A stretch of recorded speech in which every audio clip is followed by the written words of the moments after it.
Okay, so today we're going to be messing with a car that's got a few different issues. On a previous video we checked the check valve in the fuel tank and the fuel pressure from the pump, and it shows that the check valve is bad and the fuel pressure rises slowly, so the pump is also bad.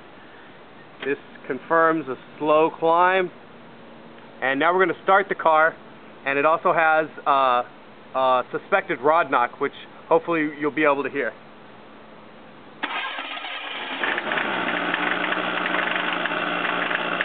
You can probably hear the rod knock coming from the driver's side.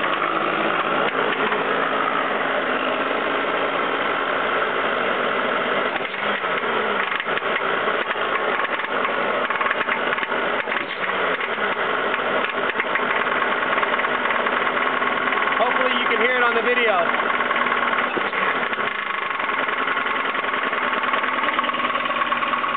Another snap throttle test.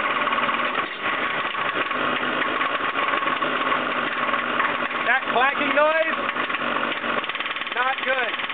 Perfect right there.